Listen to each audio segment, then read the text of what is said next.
Welcome to EGR 103 Technical Drawing. We're going to look at Chapter 1, Introduction to Engineering Drawings. The book that we're using for this course is Engineering Graphics Essentials by Plattenberg.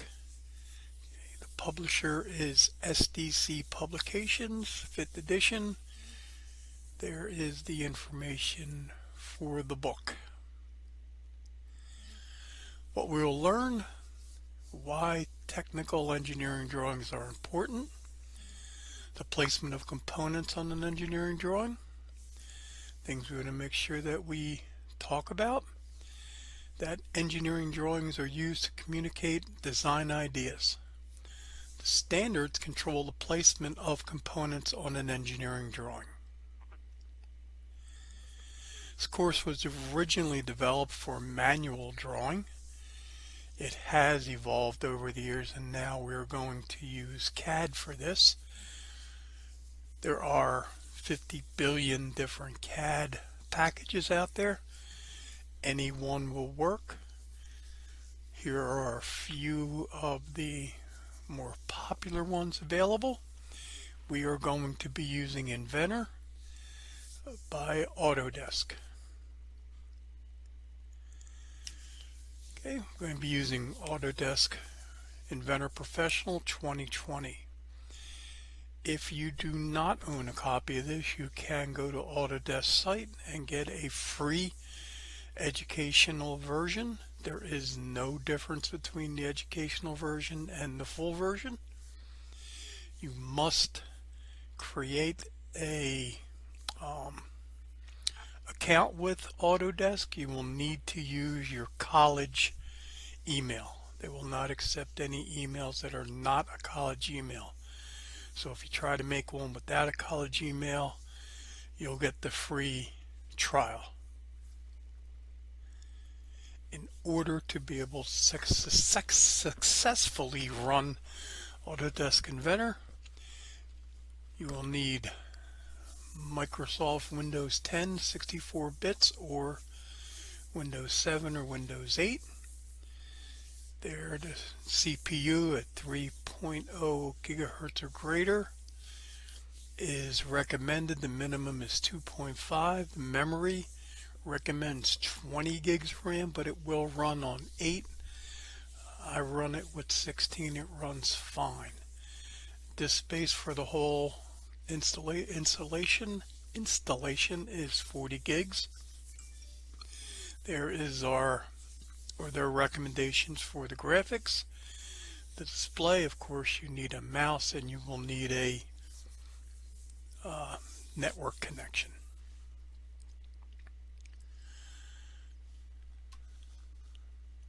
And the things we will want to talk about in this course is design. What is design? Design is a strategic approach to problem solving. For example, design a hammer that minimizes transmitted vibration to the user. Communicating a design. You have a design idea and you want to communicate your initial idea to someone else. Okay, what's the best method of doing this? More than likely, you'll start off with a handwritten sketch or hand-drawn sketch. Here's an example of looks like a bicycle generated still. Just a cheap and dirty representation of what you're looking to convey to someone else. Sketch is a quickly executed freehand drawing that is not intended to be a drawing of the finished part, only to express your idea. Many designs are communicated during coffee breaks on napkins.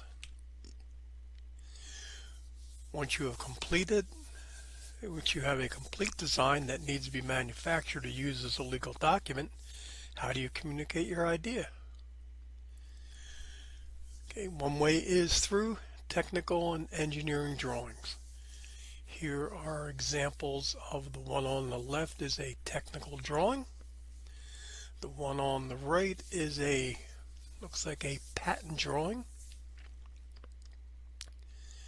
Technical drawing may be a noun or a verb. Technical drawing is the process of creating an engineering drawing. A technical drawing is a set of drawings that communicate an idea, design, schematic, or model. An engineering drawing is a type of technical drawing used to fully and clearly define requirements for an engineered part or system.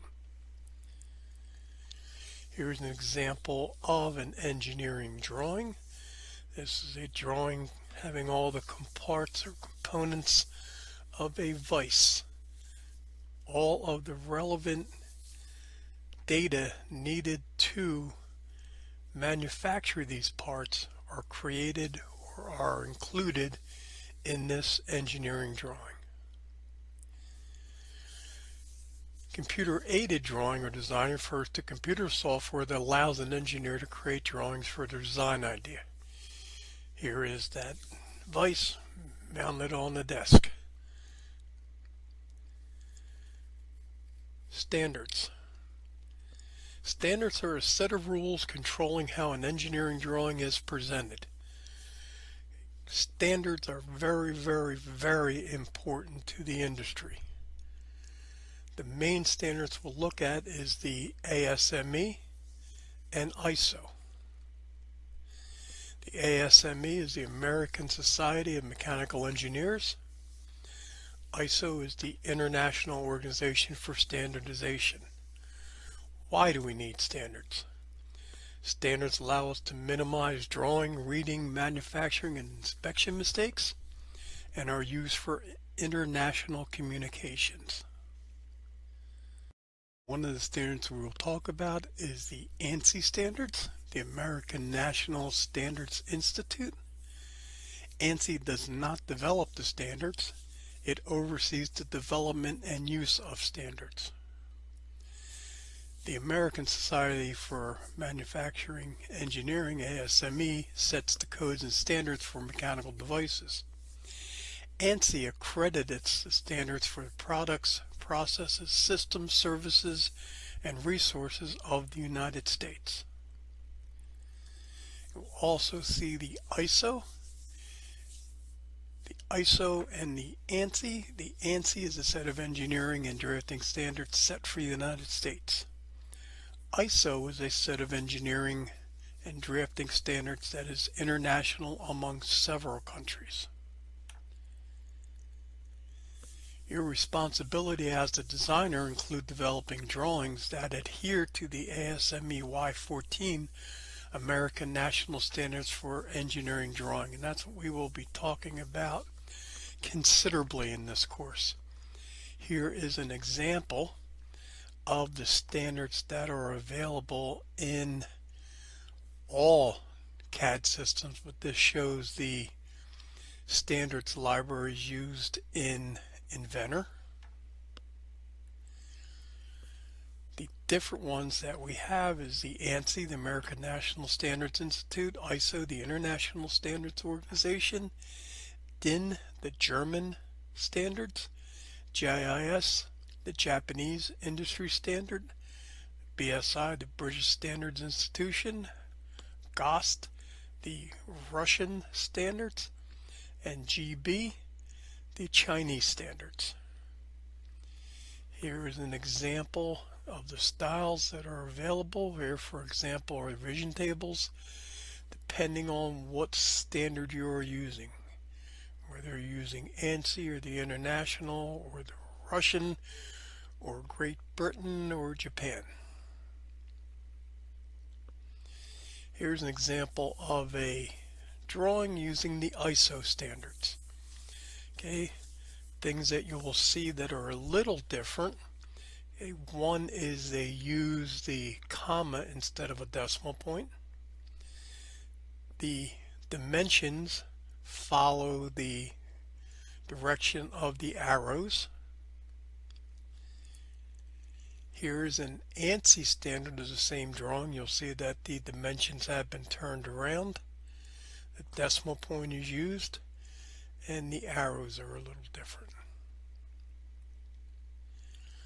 Technical drawing, the history of technical drawing. Technical drawing has been around since the first person made something for someone else to create. In the good old days, okay, here's a guy sitting there at a drafting board. I used to have one of those at my house.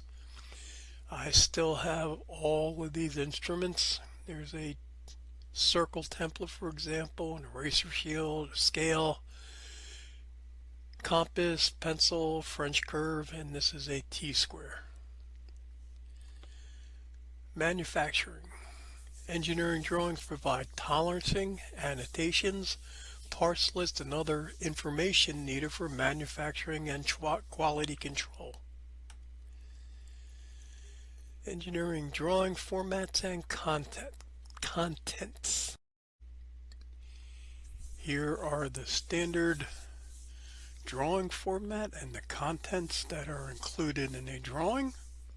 You will see that vertically the drawing, and this is the paper here, is broken up into letters and numbers. This allows us to use zones to find where we have things like revisions. Here is our revision history block. We have a border. Here's where our drawing is. Here's where notes are placed. We have tolerancing and projection blocks, and here is our title block. The physical size of the printed drawing is controlled by the ASME Y14.1 and 14.1M. Here are standard paper sizes. Here we have an A, either horizontal or vertically, which is 8.5 by 11. We have B size, which is 11 by 17, C 17 by 22, D 22 by 34, E 34 by 44, and F 24 by 40. Also, we have for metric sizes, we have A0, A1, A2, A3, and A4. Here are the sizes in millimeters for those drawing sizes. Here in Inventor, we have where we can set our sheet size. Here's our standard A, B, C, D, E, and F, and the A4, A3, A2, A1, A0, and any custom sizes. Here's an example of where the drawing would be placed. Here we have our orthographic projection. We may or may not have a pictorial, an isometric, or other representation of the object. The letter number combination again allows you to indicate a specific location on a drawing. The scale expresses the ratio of the object size as drawn to its actual size. Obviously, if you're drawing a house, you cannot draw it to full size, or you cannot have the drawing printed out at full size. Even though the drawing may not be able to be printed full scale, they should always be drawn full scale in the CAD environment. We always draw 1:1. Drawing notes provide information that clarify a particular requirement or specifies new information necessary to manufacture the object. For example, may have a note saying all rounds and fillets, radius 0.12 unless otherwise specified. Here's an example of our title block. We have our tolerances here. Our approvals drawn by, date checked by, the material, the title, the company, the drawing number, the paper size, and again, importantly, the scale. Again, here is an example of a standard title block. We will be making the title block, which will be this title block here. The revision history goes up here. We must keep track of all revisions that are made. We also have a tolerance and projection block for dimensions that are not explicitly toleranced. and the angle projection that we're using, either third angle projection or first angle projection. We will be using exclusively third angle projection, which is the standard in the United States. Okay, that takes care of that part of chapter 1.